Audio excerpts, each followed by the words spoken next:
PPT-nya. Ya, Assalamualaikum warahmatullahi wabarakatuh. Kami dari kelompok 8 yang beranggotakan 4 orang, yaitu ada saya sendiri, ada Akmal Atami, ada Salsa, dan ada Sarmel. Di sini kami akan menjelaskan tentang mengelola produk di pasar internasional. Slide pertama akan dibacakan oleh saya. Next.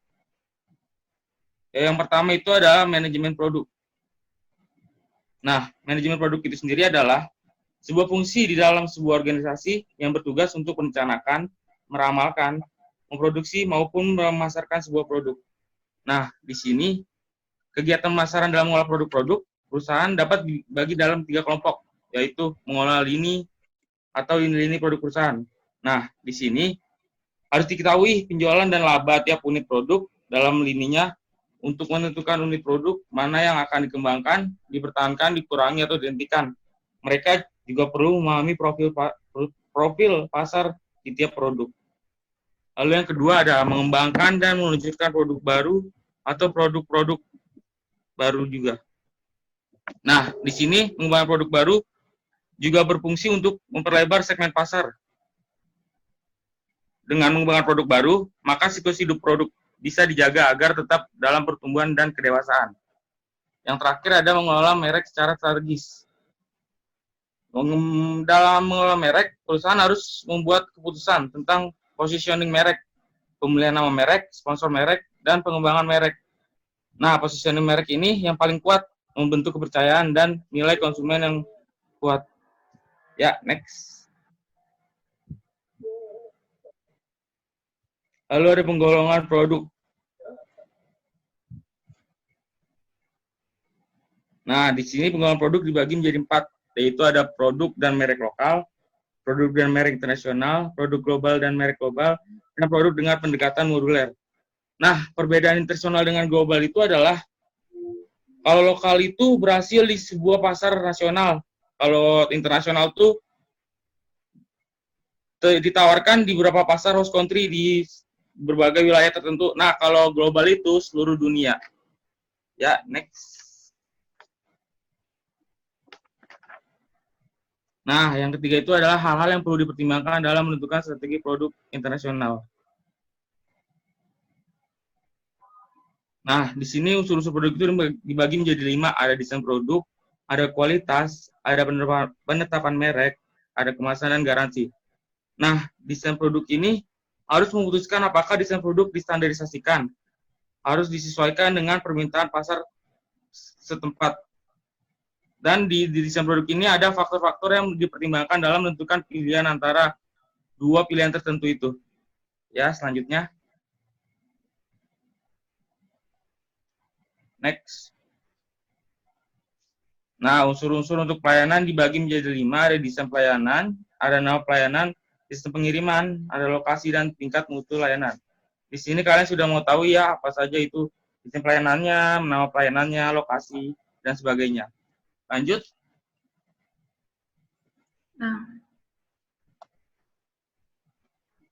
Nah, di sini ada faktor-faktor yang mendukung standarisasi produk.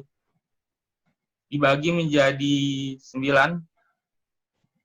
Yang pertama ada biaya adaptasi yang tinggi, yang kedua ada produk-produk industri, ada cita rasa yang serupa, skala ekonomis, dampak asal negara, lalu ada penggunaan terutama di pasar-pasar perkotaan, ada pasar-pasar yang sangat mirip, manajemen operasi internasional yang tersentralisasi, dan yang terakhir ada produk-produk para pesaing juga terstandarisasi. Ya, sekian dari saya. Selanjutnya akan dilanjutkan oleh teman saya. Oke, kali ini saya akan menjelaskan tentang faktor-faktor yang mendukung adaptasi produk. Yang pertama itu ada perbedaan dalam standar teknis. Yang kedua ada fragmentasi. Yang ketiga ada variasi dalam kemampuan daya beli. Yang keempat ada dampak dari perbedaan-perbedaan budaya. Yang kelima ada variasi dalam kebutuhan konsumen dan kondisi pemakaian yang berbeda. Yang keenam ada lingkungan lokal yang berbeda. Yang ketujuh ada strategi perusahaan dan tindakan kompetitif. Yang kedelapan ada terutama untuk produk konsumen dan penggunaan personal. Dan kemudian di sini ada penetapan merek atau branding. Nah, penempatan produk yang sering juga disebut sebagai penempatan merek. Dalam beberapa literatur adalah penempatan produk dari suatu perusahaan yang ditampilkan secara verbal maupun visual dalam suatu acara yang bersifat menghibur seperti film atau acara televisi. Kemudian penempatan produk adalah salah satu jenis iklan yang dapat digunakan oleh pemasar untuk mengkomunikasikan dan mempromosi produknya. Nah, unsur-unsur di dalam merek ini ada 3, yang pertama nama merek, yang kedua itu lambang atau logo, yang ketiga itu warna untuk menggambarkan dari merek tersebut. Nah, terus menurut Kotler dan Armstrong itu mendefinisikan merek sebagai nama, istilah, tanda, lambang atau desain yang dimaksudkan untuk mengidentifikasi barang atau jasa para pesaing. Jadi untuk membedain antara brand yang satu dengan brand yang lain, walaupun jenis barang itu hampir mirip gitu. Terus next, di sini ada menyebutkan 4 pilihan strategi merek. Yaitu yang pertama, 1 nama merek untuk seluruh dunia, yang kedua modifikasi nama merek di setiap pasar, yang ketiga nama merek berbeda-beda di pasar yang berbeda, yang keempat nama perusahaan sebagai nama merek. Nah, contohnya itu nama Coca-Cola dengan berbagai bahasa dari masing-masing negara. Contohnya kayak Indonesia menyebutnya itu Coca-Cola, sedangkan kalau di Korea kalau nggak salah, maaf kalau salah, itu Coca-Cola. Jadi kayak intonasinya agak beda gitu. Terus next, di sini ada nama dagang atau trademark. Nah, harus dipahami bahwa sebuah nama dagang harus dilindungi oleh penyalahgunaan oleh pihak lain dengan cara mendaftarkan ke lembaga pemerintah. Dan nama dagang yang sudah terdaftar di suatu negara hanya berlaku di negara tersebut. Next. Kemudian di sini ada kemasan atau packaging. Nah, ini mewadai produk selama distribusi dari produsen hingga ke konsumen agar produk tidak berantakan atau jadi meluber gitu. Terus yang kedua itu melindungi dan mengawetkan produk seperti melindungi dari sinar ultraviolet, panas, kelembapan udara, oksigen, benturan, kontaminasi dari kotoran dan mikroba yang dapat merusak dan menurunkan mutu produk tersebut. Nah, yang ketiga itu sebagai identitas produk. Dalam hal ini, kemasan dapat digunakan sebagai alat komunikasi dan informasi kepada konsumen melalui label yang terdapat pada kemasan. Yang keempat itu meningkatkan efisiensi, misalnya memudahkan perhitungan dalam kemasan, misalnya berisi satu lusinya itu berisi 12 kotak, atau misalnya 1 gross gitu, memudahkan dalam pengiriman dan penyimpanan. Hal ini penting dalam dunia perdagangan. Kemudian yang kelima itu melindungi pengaruh buruk dari luar, melindungi pengaruh buruk dari produk di dalamnya, misalnya jika produk yang dikemas berupa produk yang berbau tajam atau produk berbahaya seperti air keras, gas beracun, dan produk yang dapat mengeluarkan warna, maka dengan mengemas produk ini dapat melindungi produk-produk lain di sekitarnya. Yang keenam, memperluas pemakaian dan pemasaran produk, misalnya penjualan kecap dan sirup mengalami peningkatan sebagai akibat dari penggunaan kemasan botol plastik. Nah, kemasan ini memiliki dampak fisik dan psikologis. Dampak fisiknya yaitu sebagai wadah dan pelindung yang aman dan nyaman. Sedangkan psikologisnya itu karena tampilan kemasan dapat menimbulkan kesan tertentu bagi para konsumen. Next, di sini ada jaminan atau warranty. Nah, menurut Kagan dan Green mengatakan bahwa pada pemasaran global, jaminan dapat digunakan sebagai sebuah alat bersaing untuk memposisikan sebuah perusahaan. Jaminan yang dinyatakan adalah sebuah jaminan tertulis yang menjamin pembeli akan memperoleh apa yang dibayarkan atau menyediakan cara pemecahan seandainya kinerja produk ternyata di bawah harapan. Selanjutnya akan dijelaskan oleh Salsa. Ya, selanjutnya saya akan menjelaskan mengenai kondisi-kondisi yang mendukung standarisasi jaminan. Nah, yang pertama ini adanya para pelanggan multinasional yang tidak mau menerima standar jaminan yang lebih rendah daripada yang diterima oleh pelanggan yang ada di negara lain. Yang kedua, produk dibeli di suatu negara dan digunakan di negara lain. Contoh, kamera buatan Jepang dibeli di Hong Kong dan dipakai di Indonesia. Yang ketiga, produk mempengaruhi kesehatan dan keamanan manusia. Sebagai contoh, pesawat terbang, obat-obatan, dan produk makanan.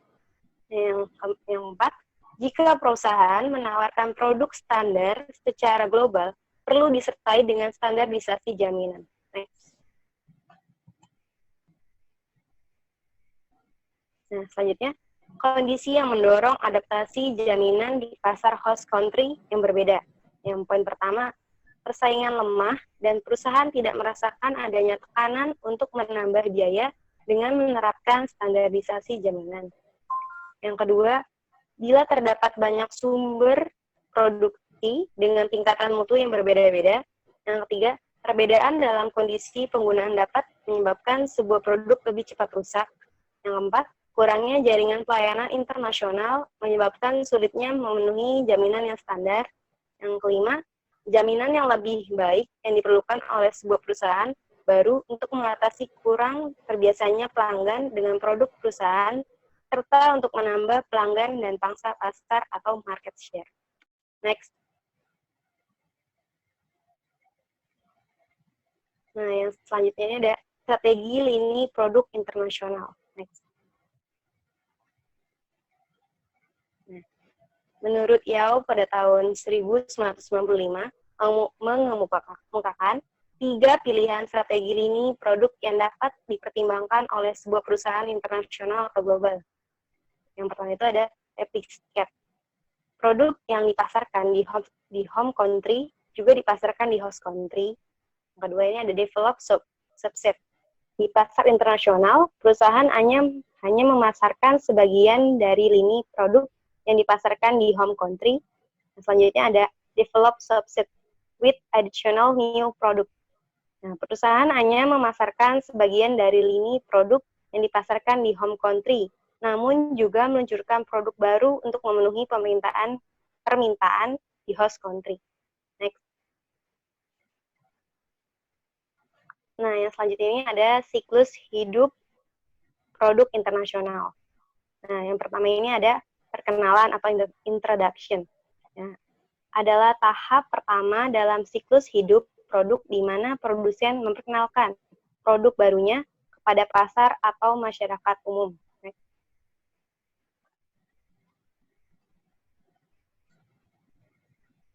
Yang selanjutnya ada pertumbuhan atau growth. Nah, adalah tahap di mana produk yang diperkenalkan tersebut sudah dikenal dan diterima oleh konsumen. Yang selanjutnya ini ada kematangan atau mature. Adalah tahap di mana produk yang diperkenalkan tersebut sudah dikenal dan diterima oleh konsumen. Nah, yang selanjutnya lagi ada penurunan atau decline. Pada tahap penurunan, penjualan dan keuntungan akan semakin menurun, dan jika tidak melakukan strategi yang tepat, produk yang ditawarkan mungkin akan hilang dari pasar atau market. Nah, yang selanjutnya ada strategi eksistensi atau perpanjangan. Untuk mempanjang umur produk, strategi yang sering dilakukan oleh produsen agar memperlambat produknya memasuki tahap penurunan diantaranya sebagai berikut. Periklanan. Nah, mencoba untuk menambah pengguna baru dan berusaha meningkatkan pengguna lama. Yang selanjutnya ada menurun harga. Berusaha untuk menarik pelanggan baru. Nah, selanjutnya lagi penambahan nilai atau adding value. Menambah fitur baru pada produksi saat ini. Contohnya, menambahkan fitur wifi pada kamera. Nah, selanjutnya lagi ada menjelajahi pasar-pasar baru. Mencoba menjual produk ke luar negeri. Selanjutnya, memperbarui kemasan. Menggantikan kemasan pada produk dengan warna yang lebih cerah dan segar. Nah, yang selanjutnya akan dijelaskan oleh teman saya, Akmal.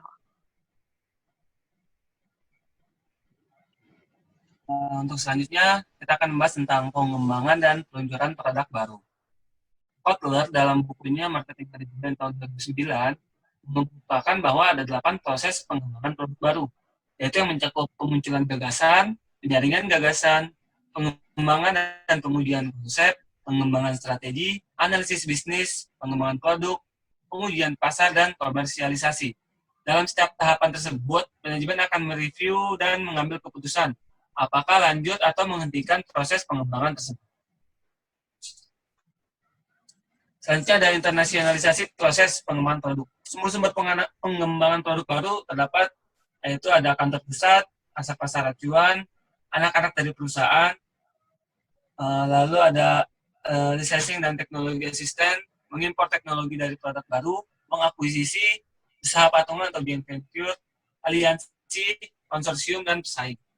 Nah, untuk pembahasan 8 yang tadi ada slide selanjutnya nanti. Yang pertama, yang selanjutnya kita akan membahas di next, Sarmel. Nah, reorganisasi dan restrukturisasi proses. Itu terdapat pusat proyek, memanfaatkan kecakapan domestik dan asing, reorientasi manajemen. Pendekatan modul efisiensi, identifikasi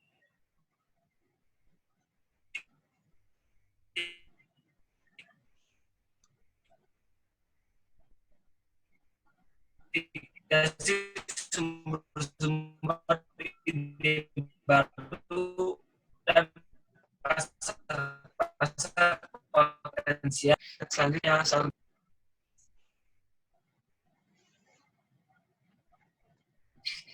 selanjutnya ada proses peluncuran produk baru ke pasar.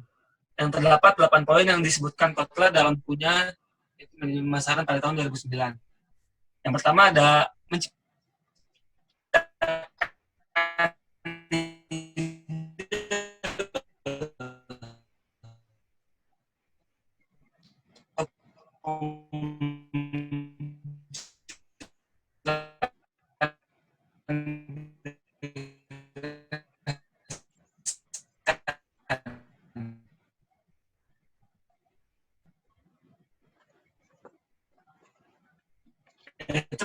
pengembangan produk penelitian terhadap berbagai gagasan produk baru. Kemunculan gagasan harus sesuai dengan diri perusahaan dan konsumen sebagai salah satu.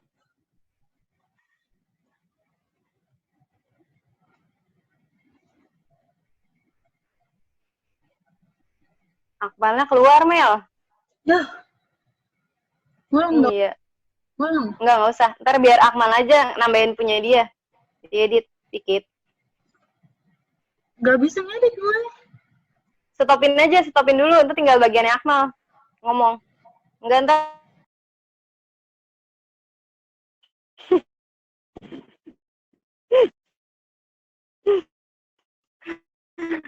Gimana? Slide-nya ganti yang awal, slide awal. Slide awal gue, Samuel.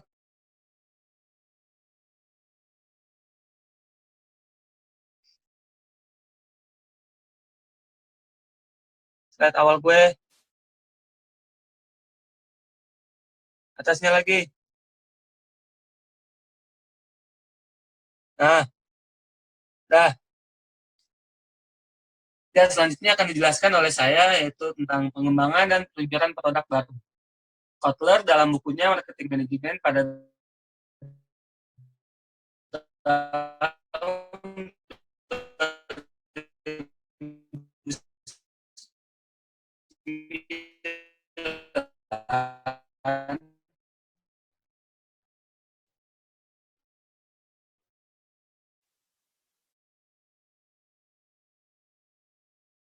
mengemukakan komunikasi apakah lain menghentikan proses pengembangan produk tersebut.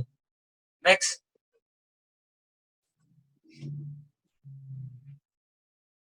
Internasionalisasi proses pengembangan produk. Sumber-sumber dari pengembangan produk baru yaitu ada kantor pusat, pasar acuan, anak-anak perusahaan, licensing dan teknologi asisten, mengimpor teknologi produk baru, akuisisi, usaha patungan atau joint venture,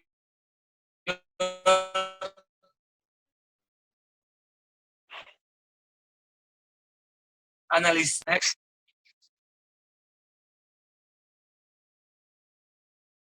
Selanjutnya, Samuel.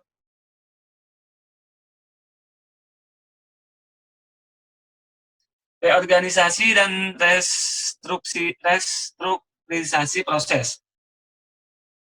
Yaitu proses atau pusat proyek, manfaatkan kecakapan domestik dan asing, reorientasi manajemen. Pendekatan modul efisiensi, identifikasi sumber-sumber ide baru dari pasar-pasar potensial dan pesaing. Next. Ya, selanjutnya ada 8 poin dalam proses peluncuran produk baru ke pasar internasional.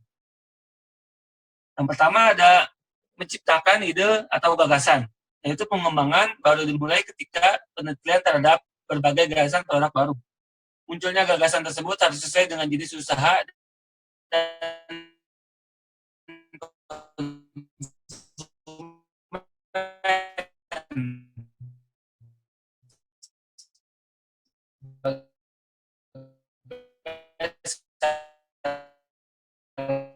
salah satu sumber jaringan selanjutnya akan dikembangkan menjadi beberapa alternatif produk, konsep produk tersebut. Poin yang keempat, pengembangan strategi masyarakat.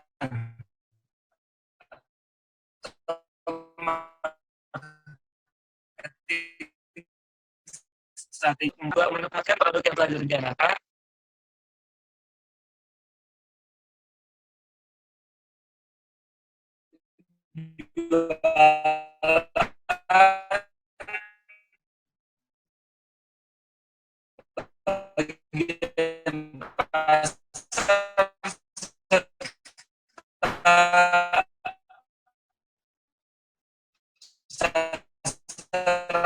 keuntungan dan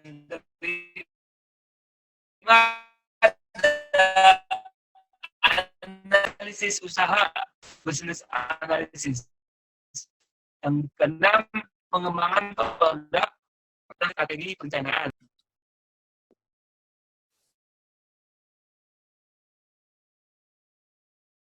Selanjutnya. Next. Ya, sekian presentasi dari kelompok kami. Mohon maaf apabila terdapat banyak kekurangan karena dikendalakan sinyal atau jaringan yang naik turun di tempat-tempat yang berbeda. Sekian, wassalamualaikum warahmatullahi wabarakatuh. Ya, selanjutnya itu tentang pengembangan dan peluncuran produk baru. Kotler dalam bukunya Marketing Management pada tahun 2009 mengemukakan bahwa ada 8 proses pengembangan produk baru, yaitu mencakup pemunculan gagasan, penyaringan gagasan, pengembangan dan pengujian konsep, pengembangan strategi, analisis bisnis, pengembangan produk, pengujian pasar, dan komersialisasi. Dan dalam setiap tahapan proses tersebut, manajemen akan mereview dan mengambil keputusan apakah lanjut atau menghentikan proses pengembangan produk baru tersebut. Ya, lanjut. Next.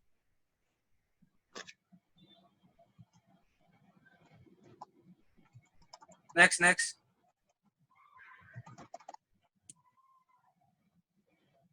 Oke. Nah, selanjutnya ada internasionalisasi proses pengembangan produk, yaitu sumber-sumber pengembangan produk baru. Yang pertama ada kantor pusat, yaitu lalu ada pasar-pasar acuan, anak perusahaan, pembeli R&D atau licensing teknologi asisten, mengimpor teknologi baru, akuisisi, usaha patungan, aliansi, konsorsium, dan pesaing. Next.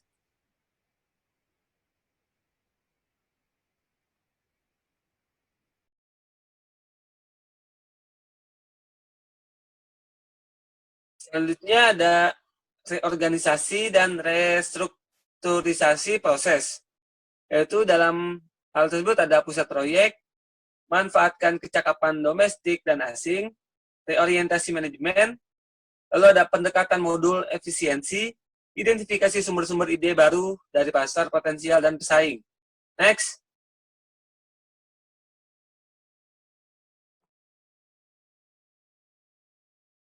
Record.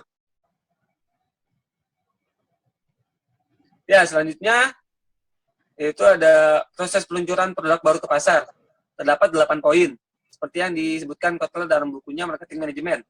Yang pertama ada pemunculan gagasan atau menciptakan ide, yaitu pengembangan baru dimulai dengan penelitian terhadap berbagai gagasan produk. Yang kedua ada penyaringan ide. Tujuan dari penyaringan ini adalah mengurangi banyaknya gagasan dengan mencari dan menghilangkan gagasan buruk sedini mungkin. Yang ketiga ada pengembangan dan pengujian konsep. Suatu gagasan atau ide yang lolos penyaringan selanjutnya akan dikembangkan menjadi beberapa alternatif konsep produk tersebut. Yang keempat ada pengembangan strategi pemasaran. Dalam strategi ini terdapat 3 bagian untuk memperkenalkan produk baru ke pasar. Yang pertama ada menjelaskan ukuran, struktur, dan tingkah laku sasaran, penempatan produk yang telah direncanakan, penjualan, bagian pasar, serta keuntungan yang hendak dicari dalam beberapa tahun pertama. Bagian kedua, yaitu menguraikan harga produk yang direncanakan. Bagian ketiga, menjelaskan penjualan jangka panjang yang direncanakan, serta sasaran keuntungan analisis bauran pemasaran selama ini. Selanjutnya, yang kelima ada analisis usaha.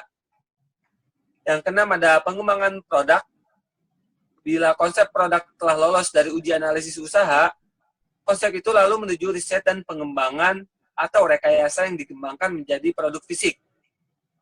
Yang ketujuh ada pengujian pasar, yaitu di mana keadaan produk dan program pemasaran diperkenalkan kepada kalangan konsumen yang lebih otentik. Yang kedelapan, poin terakhir ada komersialisasi, yaitu menyangkut perencanaan dan pelaksanaan strategi peluncuran produk baru ke dalam pasar. Selanjutnya yaitu di poin komersialisasi juga terdapat strategi air terjun, strategi penyiraman, dan pendekatan 2 langkah.